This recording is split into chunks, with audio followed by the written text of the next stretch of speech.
It's 7:01. Again, I want to say welcome to all of you. My name is Rowena Zimmerman, and I'm the director of the Virginia Invasive Plant Coalition with Blue Ridge Prisms, which is an arm of Blue Ridge Prism. And we're really, really happy to have you here today. I'm joined with the executive director of Blue Ridge Prism, Lauren Taylor, and then, of course, with Chris Lean, who will be the lead on the webinar today. This webinar is being presented by the Virginia Invasive Plant Coalition, otherwise known as VIPSI, and our website is www.virginiainvasives.org. If you've never been to that or have been but haven't been there lately, please go ahead and visit that. It's got a lot of information that's really usable for you, a lot of resources and links to other websites that are useful for you as well. So we hope you give it a try and check out virginiainvasives.org. And if you have any questions or want to talk with me or make sure we know that we have your support about certain legislation, or you want to know, get pointed in the right direction for other questions you might have, please don't hesitate to contact me at rowena@blueridgeprism.org. Real quick, because this is a webinar, we've got around 200 people signed up for tonight. The best way for us to deal with questions is for you to go ahead and just ask your questions in the Q&A tab. So in chat, we ask you to if you want to just say hello or share resources with everyone or links so everybody can benefit from them, that's great. But if you have questions for Chris or for Blue Ridge Prism or VIPSI, or about the webinar, please go ahead and put that in the Q&A tab, and we will get to your question at the end of the webinar.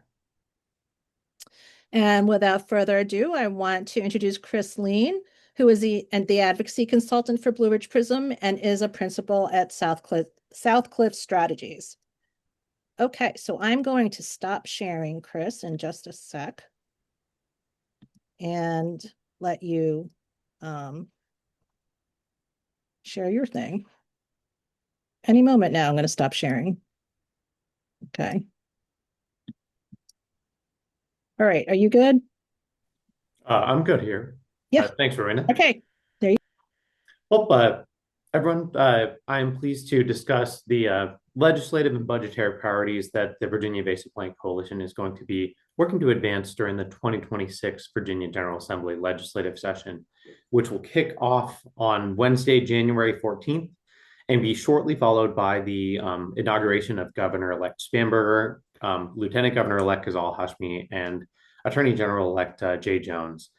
We are seeing a relatively substantial turnover in the Virginia House with over 20 new members, likely more than 25 once we've had a series of special elections, as we've seen several key legislators also enter into the governor's administration. This is an exciting time of transition, and for Virginia Invasive Plants Coalition, it's a time where we are building on the progress of last year and really of the last several years, both in terms of advancing elements of the Virginia Invasive Species Management Plan and improving interagency coordination, of improving applications for or getting pesticides approved for applicators, providing notice when tradespeople are potentially going to install invasives on land, as well as closing the sort of final knowledge gap last year, where we saw folks in retail stores be required that when they are selling invasive plants to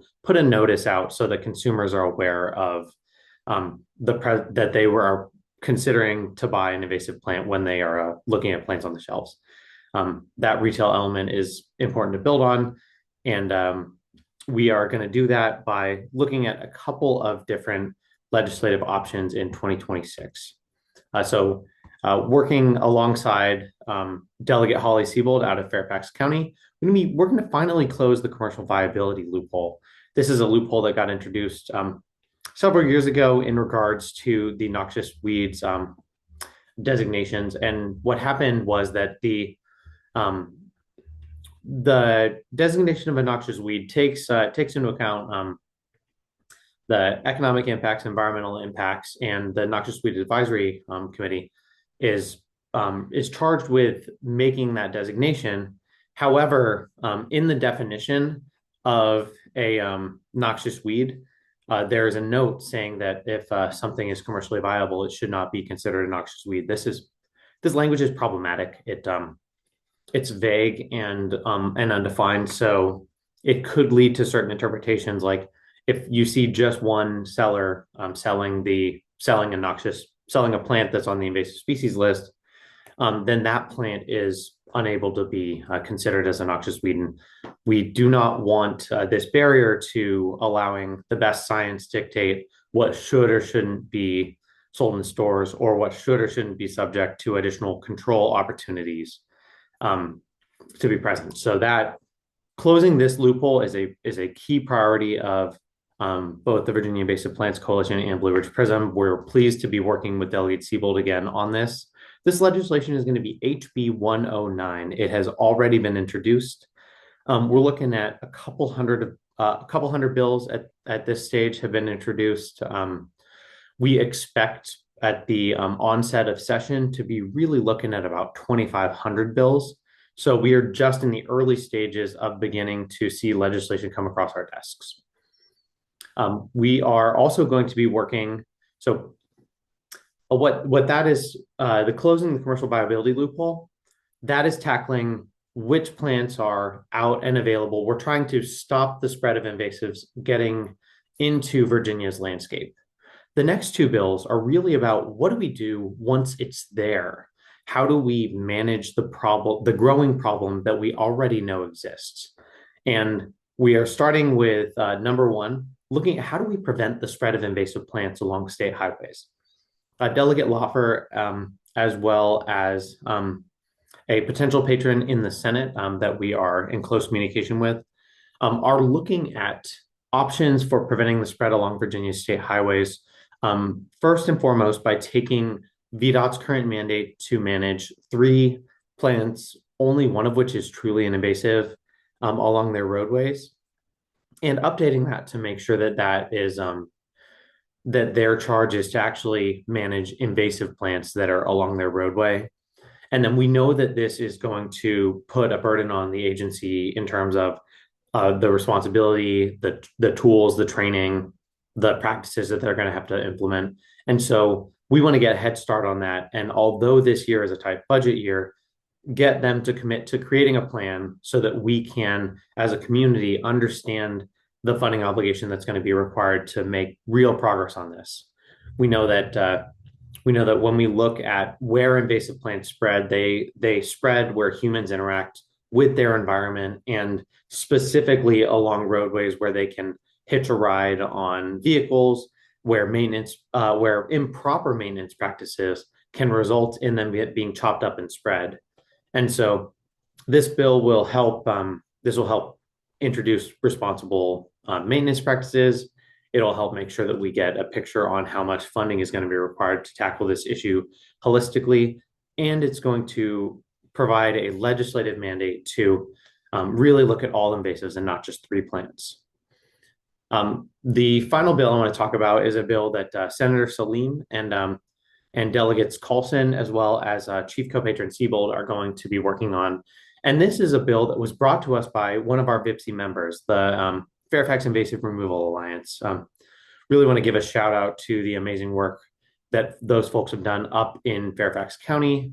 And what they did is identified an opportunity for local governments to establish a dedicated revenue source to tackle invasive plants. So local governments have the opportunity to establish something called a public service district.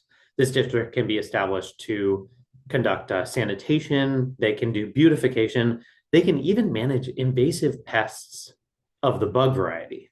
Mostly trying to prevent public health. Think mosquitoes. Think other noxious bugs that could potentially spread infectious diseases around humans.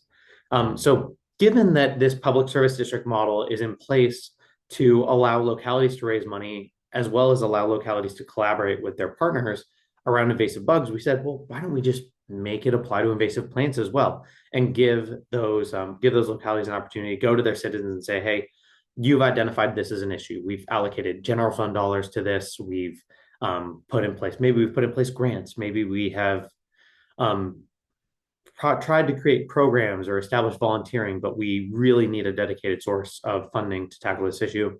This will allow them the freedom to do that. We are encouraged by the response that we've gotten from the local government community, in that they said, hey, you want to give us additional authority to solve a problem? We have no problems with this. So this is a piece of, we really think, a pragmatic, common sense solution that we are highly optimistic about advancing, but nothing is done until it's done at the Virginia legislature.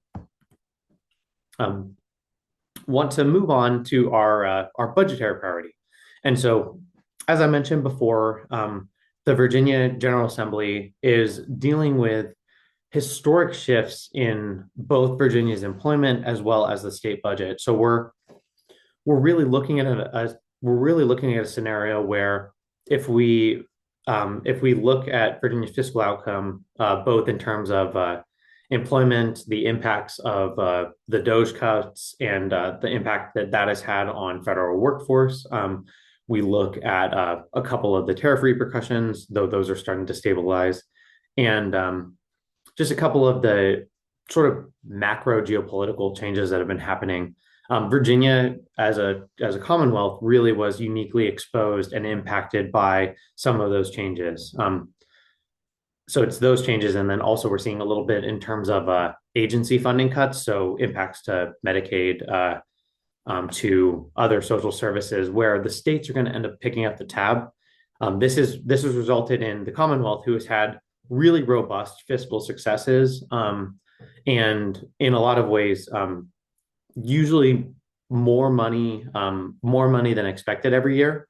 Really, for the first time, having to tighten its belt.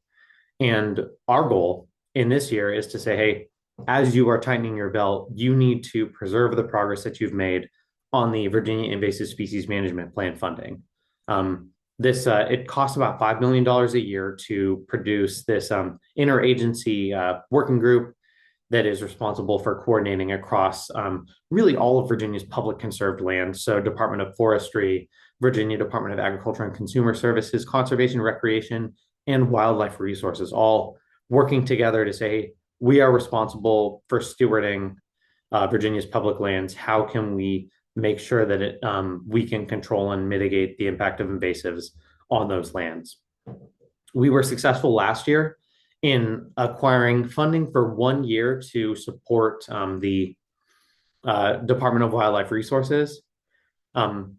And we were also able to make sure that all the other agencies were able to receive funding. When the introduced budget came out on December 17th, one of the things that we realized was that funding for Department of Wildlife Resources was not included. And this can be a little bit of a challenge because, unlike conservation, recreation, forestry, et cetera, Department of Wildlife Resources is funded through something called a non-general fund source. So general funds are where your tax revenue goes to support priorities that your representatives have championed and said, hey, we will put public money to education, to roads, to public health, et cetera. Department of Wildlife Resources, so the manage of fish and game, is funded through licensure, so fishing and hunting licenses that go to actually support the agency. Where this is difficult is when they have additional missions, such as the management of invasive plants, where they do need an infusion of capital. And this is where we are fighting to make sure that they are able to get some funds. We know really what they need long term is going to be funding at this $775K per year level and a couple of employees.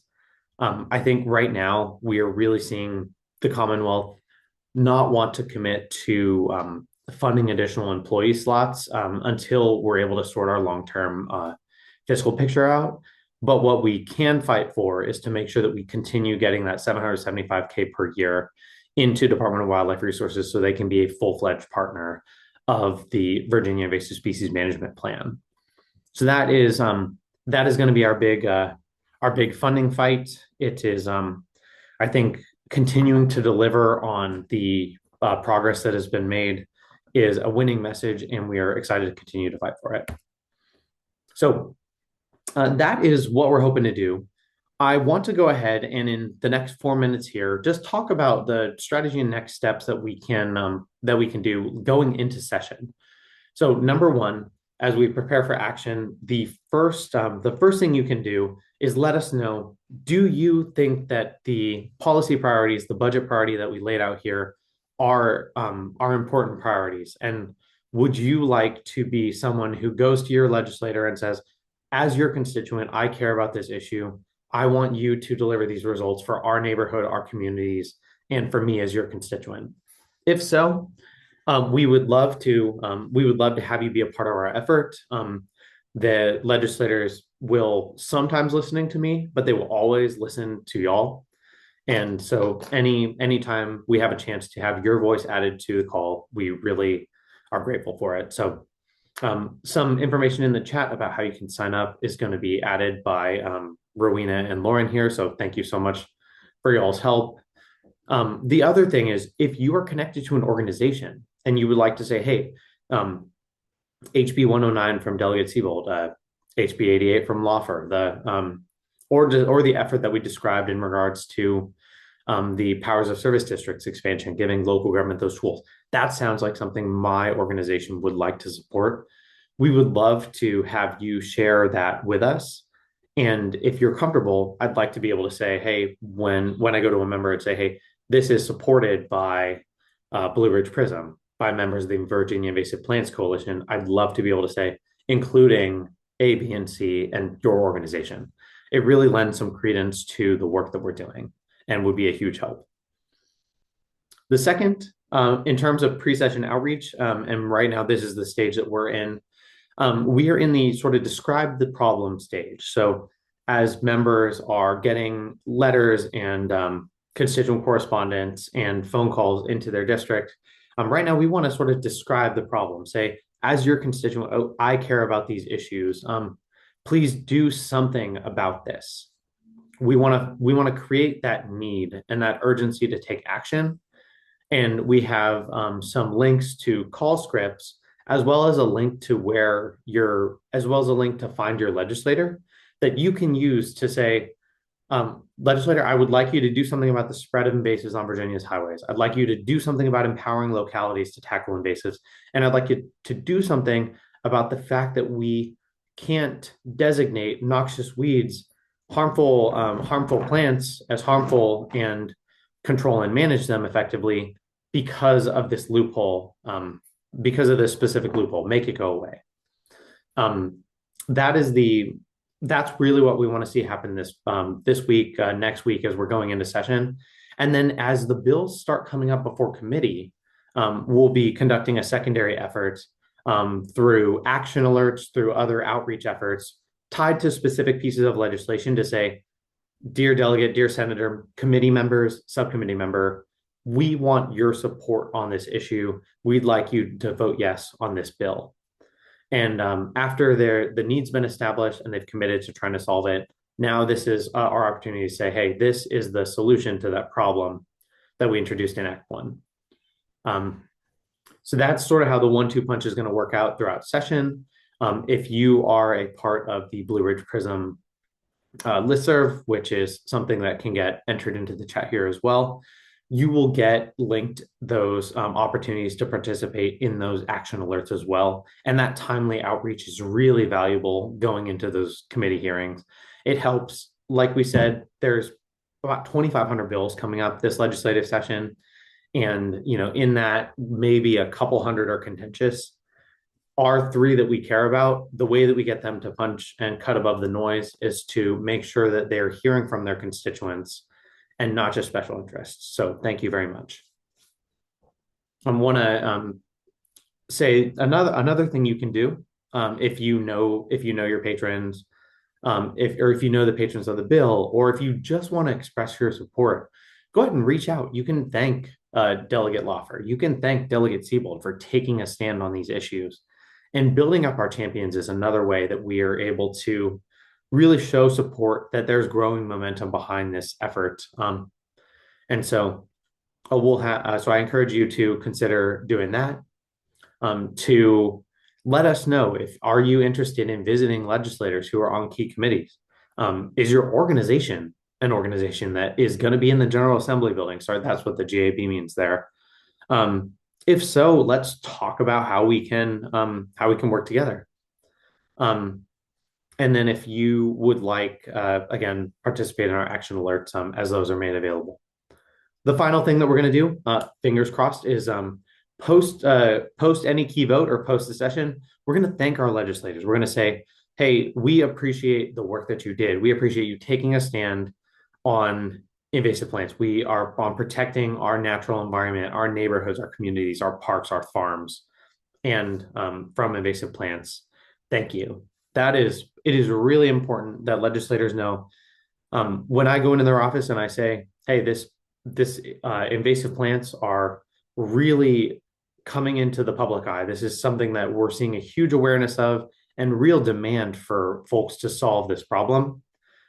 When I say that, they might believe me, but when they see constituents reaching out, that's really where they're going to see some proof, and they're going to be next. They're going to be more engaged and more interested in working with us if they see, hey, I took a stand on invasive plants, and and the people, my people, were with me.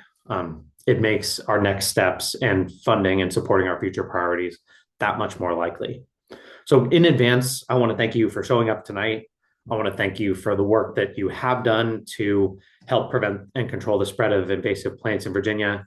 And I want to thank you for the work that you are going to be conducting. It looks like we will have maybe 8 to 10 minutes here for Q&A, and I'm happy to take any of your questions.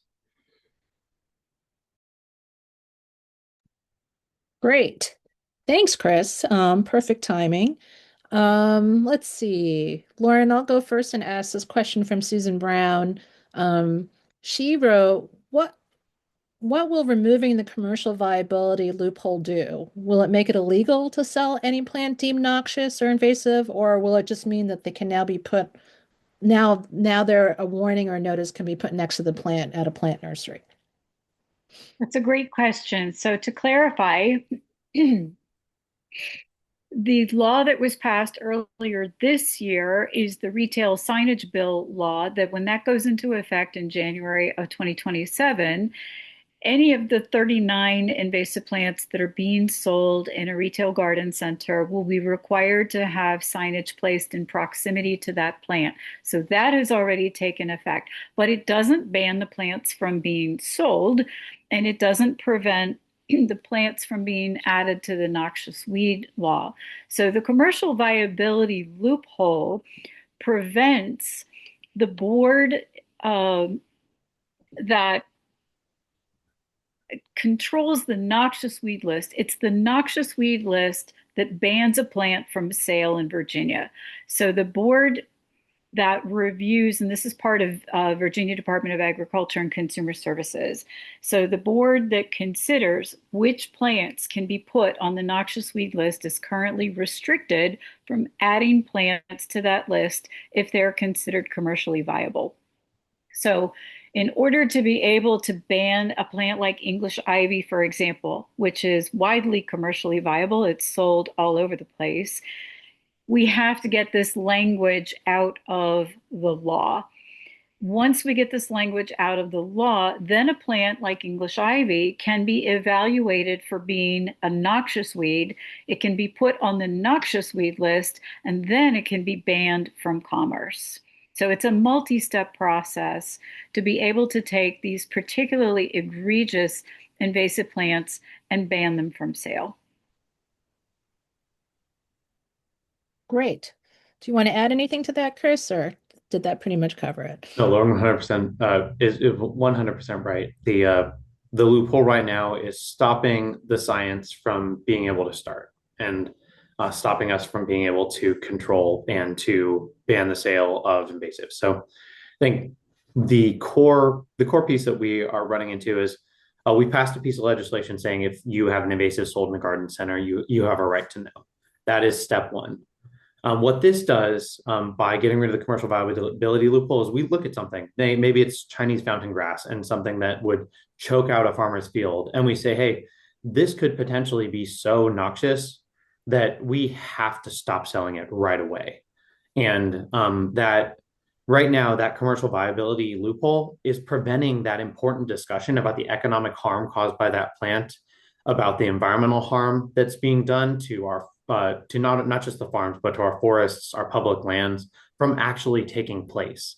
And we need to get rid of this loophole so that we can have the Noxious Weed Advisory Committee, who advises the Board of Agriculture and Consumer Services, actually make those important science-based decisions. Thank you. And I just want to remind everybody that I will be sending out a recording of this great webinar that Chris presented. So if any of this kind of went over your head a little bit and you weren't sure about some of the points, don't worry, you get to watch this as many times as you want. Deb, I see that you're raising your hand, but if you could just type in your question in the Q&A, I can ask Chris. We can't do that right now. And click on the hand raising in this webinar. But oh, and Marilyn says she really loved your PowerPoint, Chris. So thank you. So anyway, what I was saying is I'll be sending out a recording of this webinar and also the different types of things that you will, the different resources that you'll need, including where you can show your support and the different talking points. And I'll probably send you the dates of the General Assembly session just in case you're not aware. Chris, when does it start? Very, very soon. Yes, January. It's going to be Wednesday, January 14th. January 14th. So exactly 1 week from today, the General Assembly session starts, and that is a long session. It is an even year. It's a budget year. So that means it is 60 days long. So lots to do, and we're really excited. We're really hoping that we get a lot of invasive plant issues looked at, and feel like there's a great wave of people, including yourselves, who are aware and willing to show their voice towards these policies. Anyway, are any closing points, Lauren and Chris, before we sign off? We promised everybody it was only going to be 30 minutes long, and we're pretty much, we have 2 minutes left. We have another question.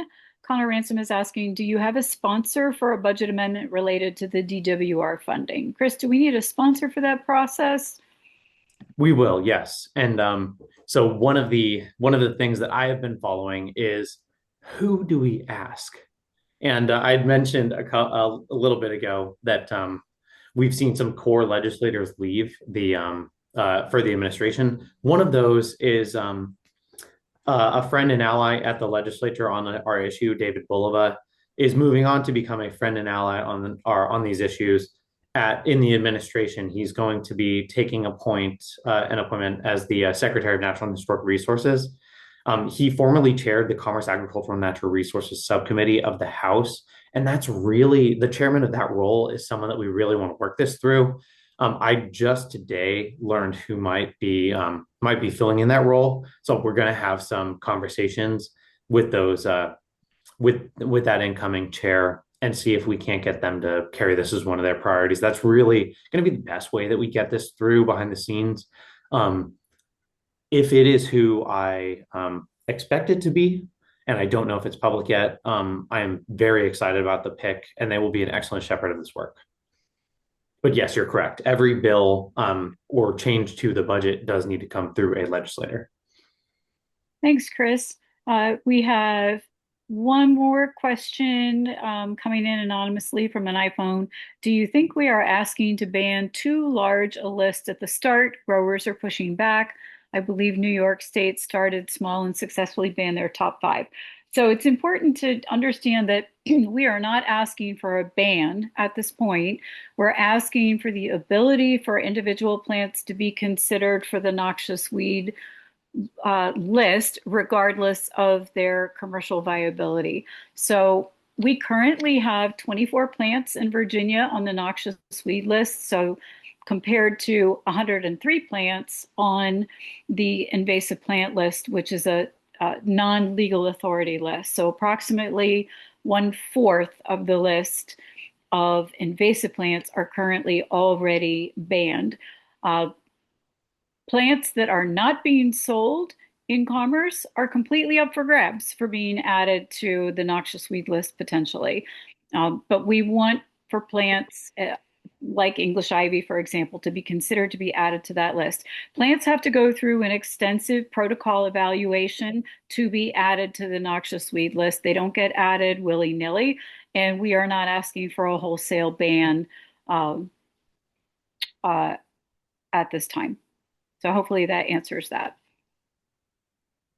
Okay, we are at 7:31. Thank you so much, everyone, for joining us tonight. And thank you, Chris, for taking the time to help everyone understand what's coming up for the session with invasive plant legislation. We hope you have a wonderful evening. I put again in the chat my email. So if you have any additional questions or want to make sure we know we have your support, please go ahead and email me at rowena@blueridgeprism.org. And I saw that Lauren put the direct link in for the newsletter, and that will enable you to get future correspondence from PRISM about our weed alerts as well as updates on what PRISM is doing. Thank you.